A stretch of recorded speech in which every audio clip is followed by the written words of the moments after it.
JKB back with another episode. Today on the show I'm reviewing Pokémon Legends Arceus, or however you say it. Thank you to Nintendo Canada for the review copy. For me personally, Pokemon was never a game I got into as a child. I did remember playing it on my Game Boy and Game Boy Color back in the day, but it was nothing I really connected with. It wasn't until more recent years where I got into the series and understood its gameplay loops. Now with this game, they've done something new with Pokémon Legends Arceus. Oh god, I can't say the name. This could be the game that everyone has been waiting for.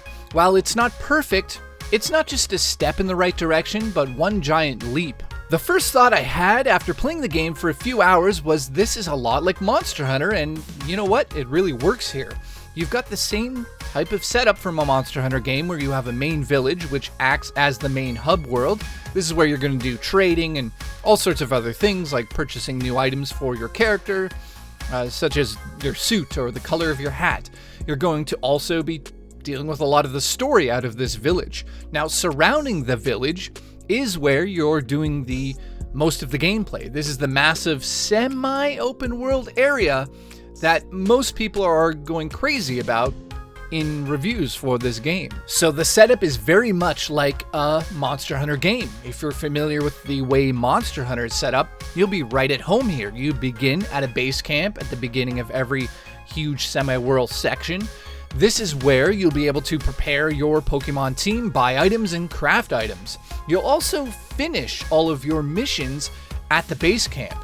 The main driving force of this game is to complete the first ever Pokédex. Now, I will point out this is a spoiler-free review, so I won't be talking about any of the story because, well, the story is something that matters to a lot of gamers out there, and I don't like to really get into the details of it. I'll say that it is an interesting story, and it really emphasizes how mysterious the Pokemon are, and it's been quite some time since we really got that vibe from a Pokemon game. So I'll give a thumbs up to the story. While at times it is definitely childish, and yes, Pokemon is also for children, I should point that out, adults will enjoy it. I mean, it's just an overall joyous occasion if you overlook the fact that the whole game's based on slavery.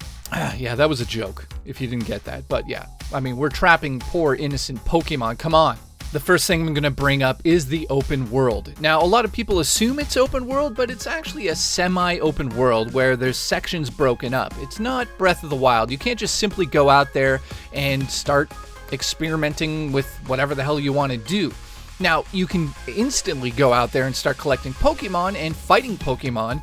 That's where this game is different than other games. There's no more gyms. You're no longer sort of stuck in a main route. You're free to go anywhere and collect anything in this section.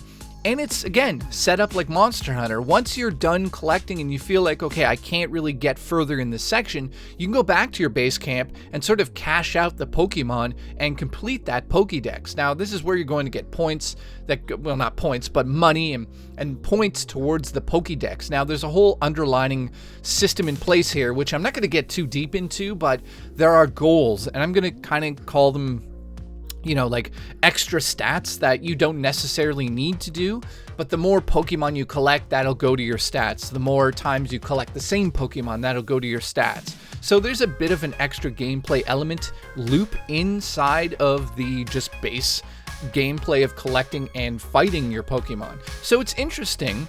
If you're a huge Pokemon fan, it's something that you're going to obsess over because you're going to want to go back out into the open world, semi-open world, and complete a lot of those extra quote-unquote challenges. Now, in speaking of the I keep saying open world, the semi-open world areas, yes, they're massive. Are they as detailed as something like Breath of the Wild?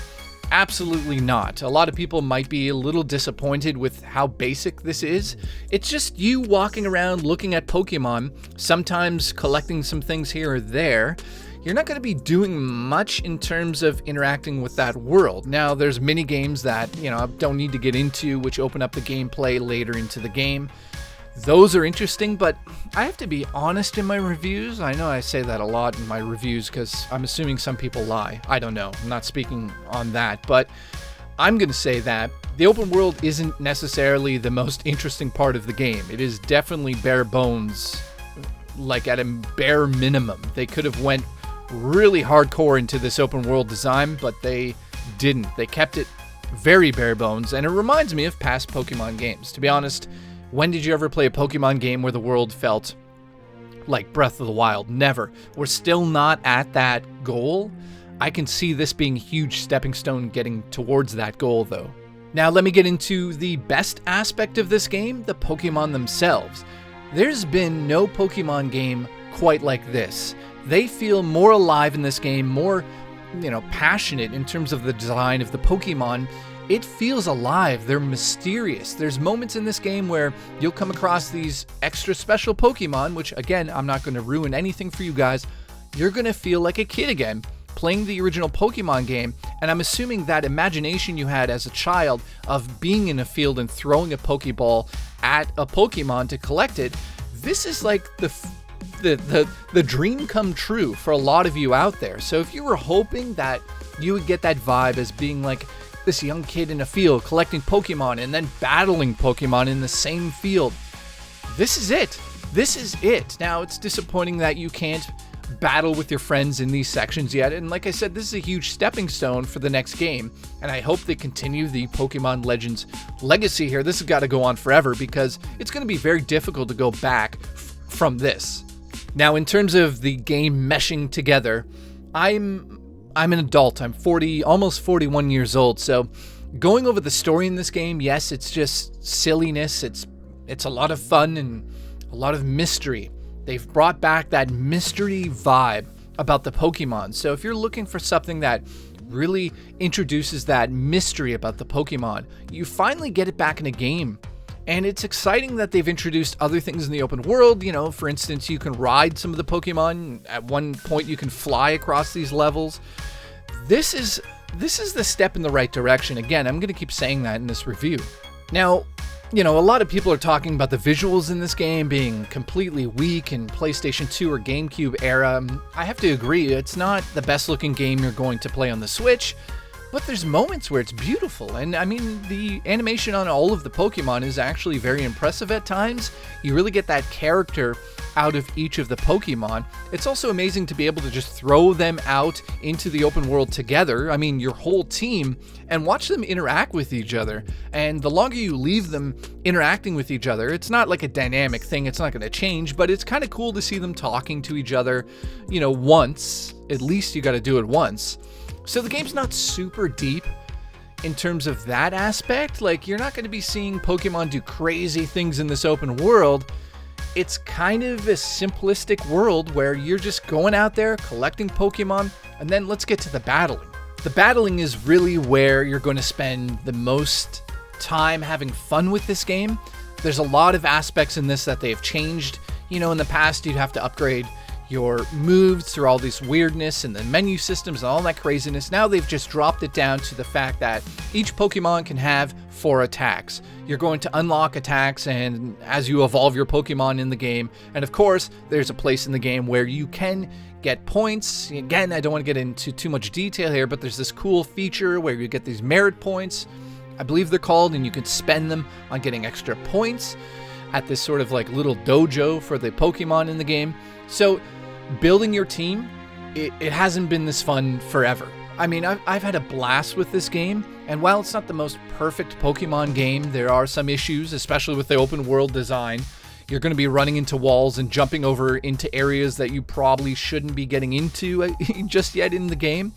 But in saying that, it's refreshing going into a new sort of biome in the game, going from like, a jungle setting, or I should say trees sort of green setting, to frozen tundra setting.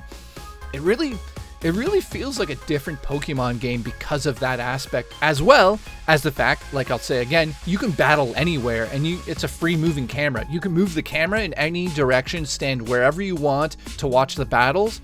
Now, that is a bit of an issue too, because sometimes you're blocking the Pokemon and you want to watch that. And, in photo mode in the village, it's the worst photo mode I've ever seen in a game. It's terrible. I don't know what they've done with that. You can't really control the Pokemon. You can't really move the camera. It's just a simple photo mode, which is very disappointing, especially with the Pokemon game that's semi-open world. That's like almost the biggest disappointment, because I want to go online and be like, look at my Pokemon, everyone, look at them now. And you can't really do that. But in saying that, let's get to my final score and, why I recommend this game. Now, I should also point out in this review, I didn't take notes as I was playing this game because I had a lot of fun with it. Usually I play the game a little, I'll write some notes, but this one, I gotta say, is so addictive that you don't want to stop. You actually don't want to stop going into these little battles. And yeah, there's boss battles that change up the Pokemon formula. Again, not going to give that away, but it is unique to this Pokemon game and it really works. In closing, I would say the weakest part of the game is definitely the graphics, and graphics don't really matter to me, so I'm not going to take points off the game because it is designed in a certain way. It is still a beautiful game at times, and it is still probably my favorite Pokemon game of all time. The pluses on this game are gigantic. The fact that you can go in these semi-worlds, do whatever you want, collect whatever you want, and really get into the RPG elements of a Pokemon game without being sort of streamlined into a certain, past gameplay, core gameplay loop. I don't know if that makes any sense what I just said, but you don't get stuck in the linear gameplay of the Pokemon games anymore. It is wide open now, and it's exciting to do this. So I really hope you enjoy the game if you get to play it. I'm going to give it a solid 8.5 out of 10 and say that it is the biggest step and evolution, no pun intended, in the Pokemon series since, God, I don't know, it's been a while since I played some of them, but maybe since they went from 2D to 3D, maybe that was a big deal. This is a bigger deal. This is the way we want to go. It's going to be difficult to go back to a mainline Pokemon game and not have it an open world, especially if we get another game in a couple of years. It better be open world with the abilities. I don't want a hub village. I want to move away from that RPG architecture. I want to go into an open world like Legend of Zelda, where we go out there and we are the adventurer and you follow us along, and I collect what I want as I go. That's what I want out of the future of this. In saying all of that, it's an amazing game, amazing accomplishment. It's not perfect. 8.5 out of 10, I said. Sorry. Anyways, I'll see you in the next episode of JKB.